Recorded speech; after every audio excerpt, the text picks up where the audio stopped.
All right, my return to action, my debut with karate combat is completed, and in today's episode we're going to do a breakdown of this fight against Bruno Assis. This was a good battle, and going into the fight, many people wanted me to divulge my game plan, talk about how I was going to enter the pit and what I was going to do to get the victory. But I had to keep a little bit back because, people could be scouting out this channel and taking information to help them get the win. So I didn't go through that before the fight, but today, after, we're going to do a full breakdown of my karate combat debut.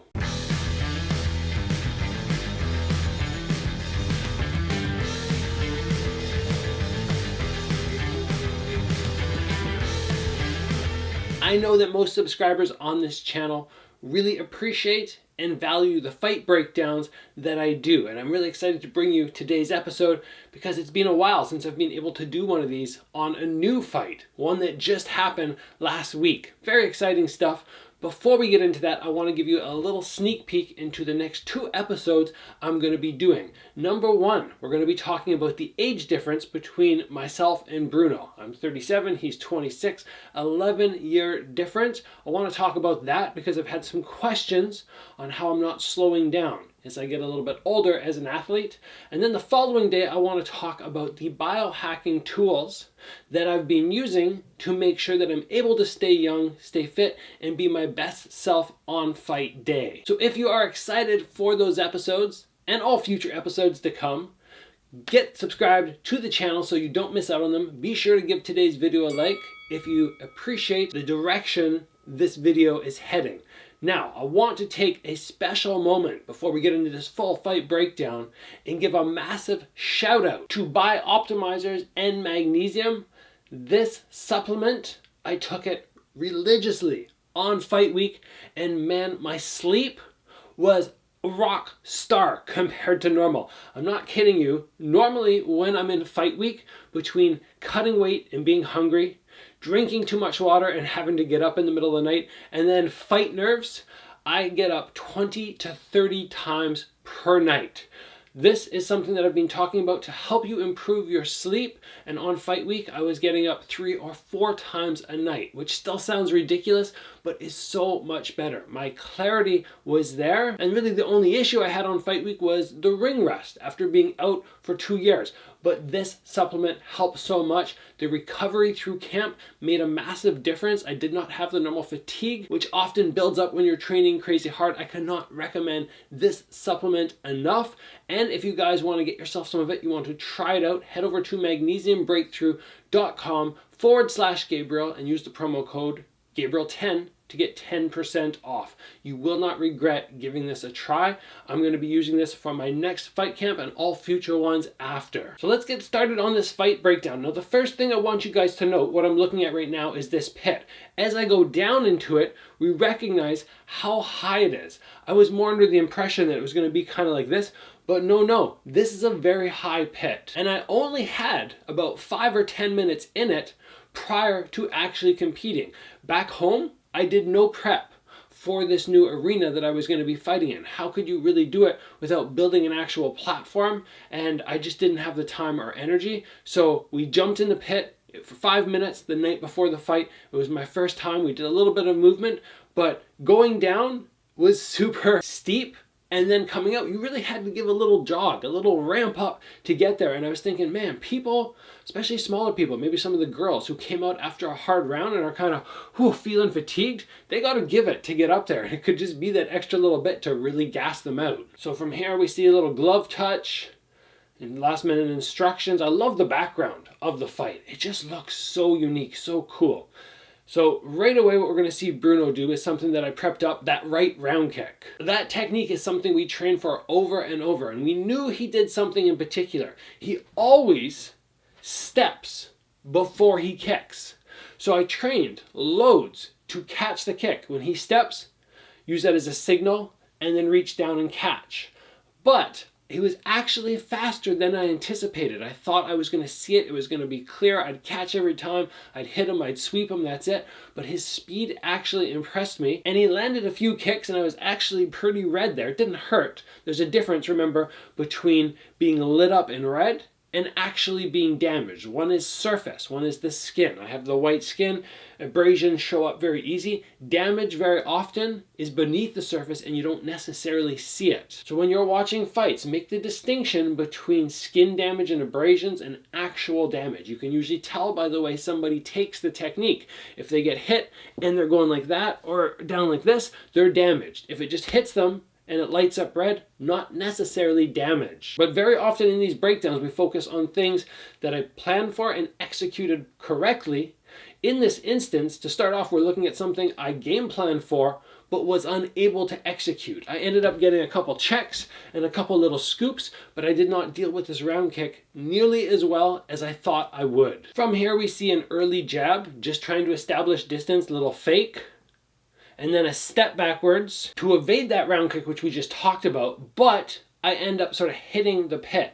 Now, this is something that's just I've never trained for, having that obstacle behind me, and if Bruno would have kept attacking there, I probably would have tumbled over and fallen and he could have taken advantage. This is something that I need to become aware of.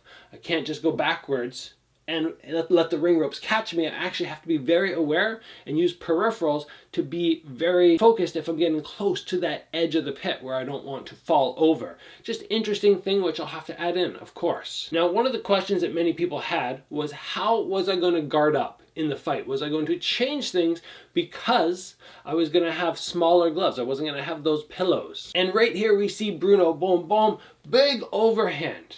And I know a lot of people would go, oh, you don't want to guard up like this. But a lot of my style is based on me protecting my head with a high guard. I didn't want to try and dramatically change it, but I needed to recognize that closed fists was not going to work well. So what we did was we went, okay, hands open, fingertips up to the head.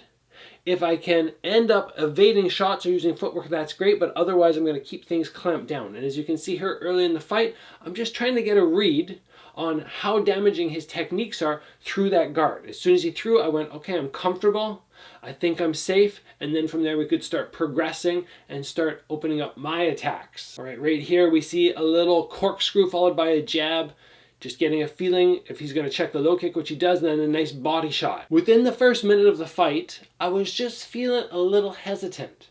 Now, number one, that's because I'm in a new element. And don't kid yourself, little changes make a big difference. Number two, I'm trying to feel out these new gloves. You know, I had the MMA fights, but this is still different. And trying to make that assessment is very important. But you have to remember as well that the 2 years off, I don't want to say it causes ring rust because I don't know if I believe in that, but there's just that little hesitancy, that moment where you're going, I just want to get comfortable again before I really open up. So that's what I'm doing in this instance. I'm just establishing my techniques and gaining some confidence. On this exchange here, what we're looking at is normally where I would have Bruno close to the ring ropes, I would provide a lot of pressure. I would push him right back. But because there's no ring ropes, I have to make sure that I'm not getting too excited. And I'm maintaining a little bit more distance, which is not my natural style. But I'm still able to put together some good aggression and make sure that he's sort of feeling stuck. He has his heel against the edge of the pit, and that's not a good spot to be unless, and this is something which I'll try and work in the future, if you get to the edge of the pit and you can put your foot up on that 45-degree angle and then kick off and use that as a Superman, that's something advantageous, which I think I will try and implement in future fights. I like this action right here. Nice boxing into a spinning kick. I like diversifying my techniques. Lots of pressure here. He's trying to get out. Right there, that side kick is something which I really need to be aware of. As I mentioned, we did no training with the pit. So I thought when somebody falls and puts their back to the ring ropes, they're going to be at a disadvantage. I can be the aggressor. But in this fight, a couple times, Bruno was able to throw kicks off his back against the edge of the pit. And he landed just to the chest, that one more to the arms. But if somebody came in for a punch and they took a kick, it could be fight over. So this new dynamic is something which karate combat fighters have to be aware of.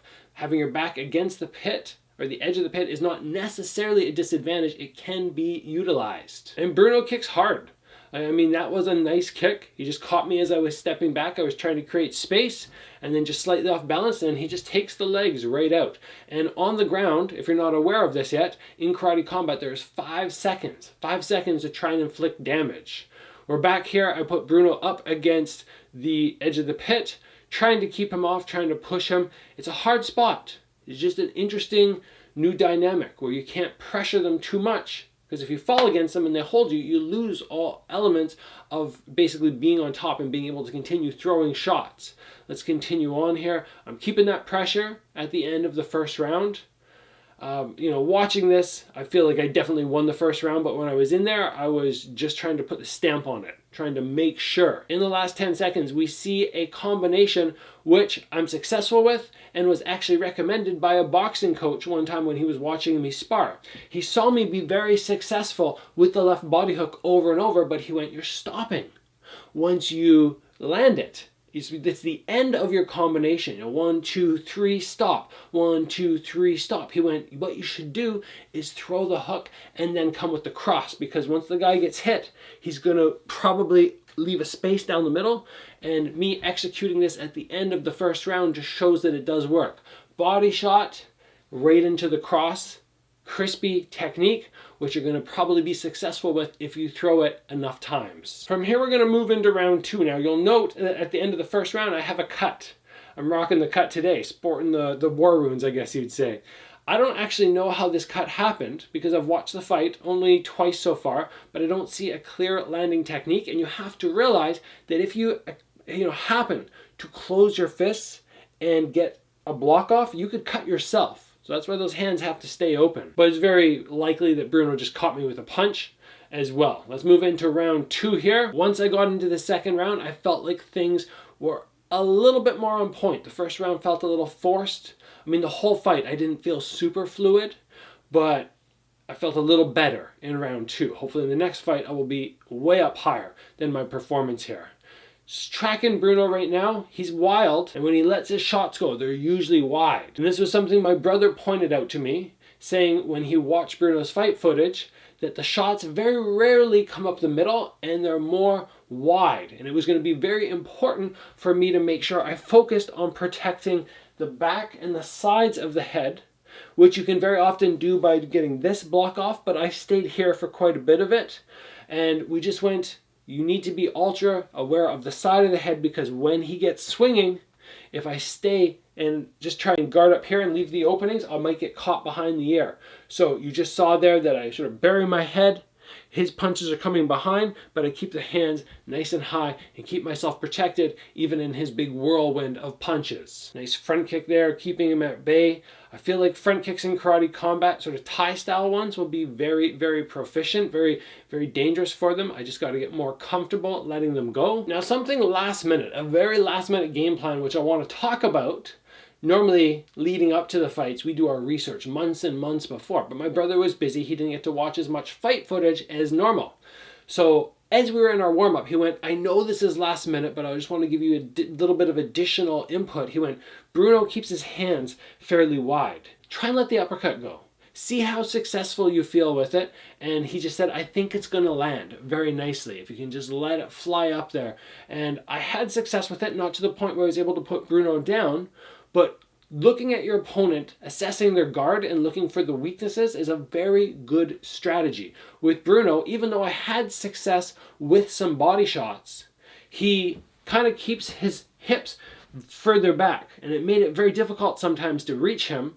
So what we have to look at is if somebody goes more like this, what's open? Well, obviously the uppercut. And that was just a last minute thing, like literally 45 minutes before the fight, where my brother said, "Let's do this," add it in. It's not normal for us to do things so last minute, but we have to make adjustments. And, my brother's busy. Any information last minute is still appreciated. Now I want to talk about this little technique here, this little step off of the spinning hook kick. Throughout all the sparring rounds I've ever done, all the fights, I don't think anybody's really landed a spinning technique on me. And it's very simple. There's only one reason, only one simple thing I do to basically nullify all spinning techniques, as we just saw there. If I go to throw a spinning back fist, spinning side kick, spinning hook kick at you, off my right side, I'm coming this direction.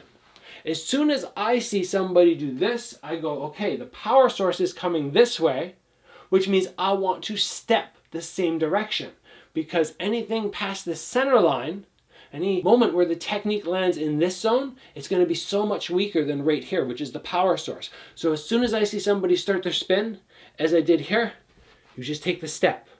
Ideally, the step with a 45-degree angle, not forward, not off to the side at 90, on a 45, so you close the distance and you get that much tighter to them. In this instance, in the fight, I was so tight that I could have even grabbed and got a body lock. I ended up deciding to go with a punch instead. All right, we talked about the round kicks before, nice check there. I start letting the hands go and then dig down to the body. One of the most consistent questions that I get on this channel is how are you successful with digging down to the body and not getting countered? That is the question.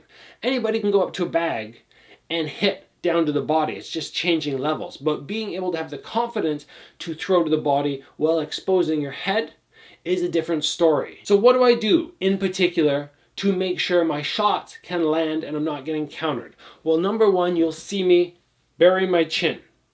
That's going to be the first thing, because if you don't bury your chin and you go like this and you get countered, you're going to get dummied. But if you can keep your head down and while you're throwing, leaving your head somewhat open, you are making your forehead the striking target, you're going to feel that much more confident and that much safer. When you feel safer and you know you're not going to get knocked out for throwing those shots, then you will start to let them fly.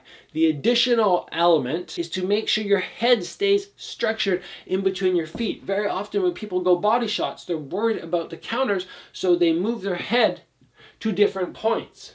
But if I move my head off to the side and I try and throw, I have no power in my punches. To dig in, I need to be balanced so that if the guy does throw the head punch and I land the body shot at the same time, I come out in the better position.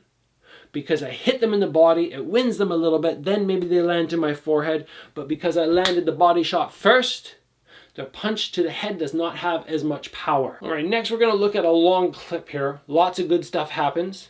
We're starting off and we're looking at some nice boxing, little fade back. Get good at the little twitch back.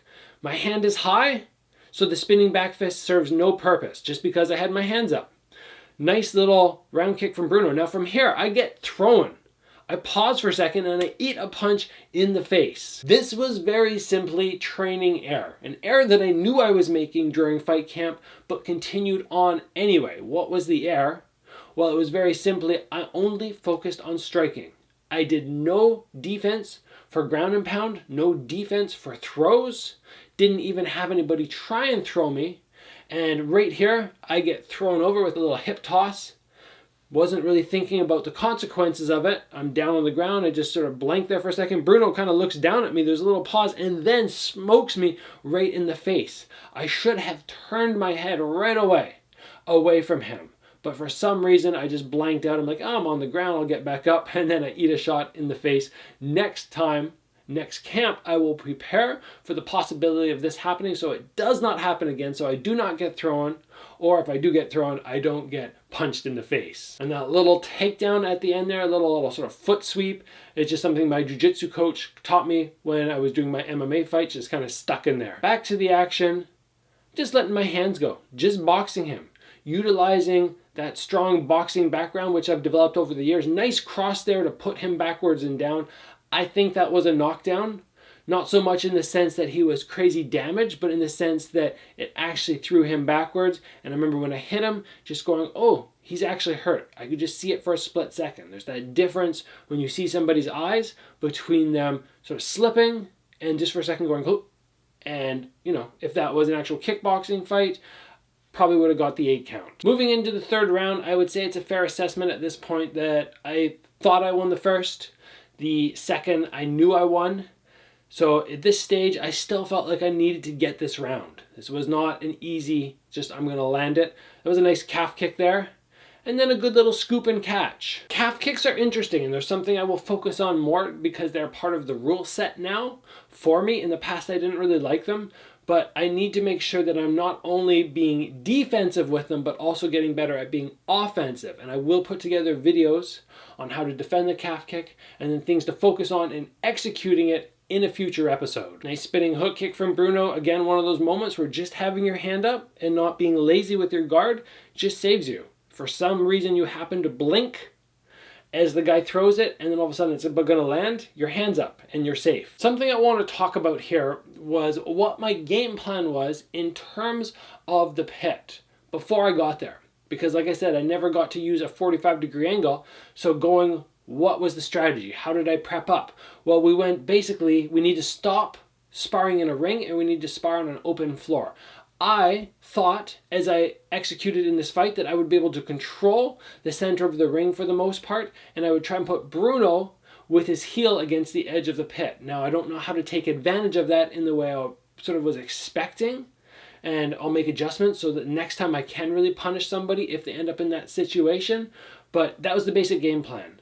And people ask me, what are you going to do if you get to the edge of the pit? Well, I don't want to be there. I'll try and avoid it at all costs. I want to talk about this front kick because I feel like 1 inch to the right and it would have been a knockout technique. I'm going to try and find some better footage. So what happens is Bruno comes in for the attack and I'm going to call more like an Anderson Silva style front kick. So what do I mean by that? Well, normally when I throw my front kicks, I pull my knee as tight to my chest as I can and I go through the target. But a lot of the guys in MMA who are having knockout success are not coming high with the knee. They're coming more like this and they're snapping up and through and they're landing under. So we trained for that, meaning that the pad, instead of being like this, was more like that. We snapped it up a lot. Now I only threw it in this one little instance here, but it just clipped him as he was coming forward. The two weights meeting is very dangerous, but it just came off to the side. And if it would have been just an inch this way, it would have rocked the head up.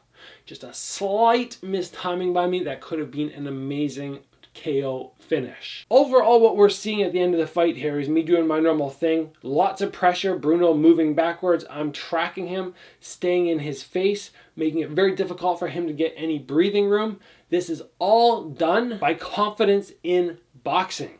If you want to be a good pressure fighter, you need to have good hands. You need to be confident that when you step in and you throw some shots, you're going to be able to move or block or roll or something. And if you can constantly move forward and track people, life gets very difficult, very tiring for them. You guys know this about my style. I just got to execute it once again. Coming down to the last stages of the fight, throwing some nice calf kicks. Bruno was starting to feel them. Right in his face, good body shots. He falls backwards, he leans against the edge of the pit, and he throws a side kick, which just smokes me right in the chest. Then a moment later, as I continue to pressure, he again falls back, but this time I decide to just lay on top of him and stay in that safe zone. As I said, lots of learning to do, lots of experience gained in this one match. Now I know many mistakes that I made, but more importantly, I know now how to train to avoid making them in the future. I hope everybody enjoyed my karate combat debut. This promotion, I want to talk about them in a future episode, talk about my thoughts on working with them, and just overall, if you're a fighter out there, especially somebody with a karate background, if it's worth you looking to sign with them.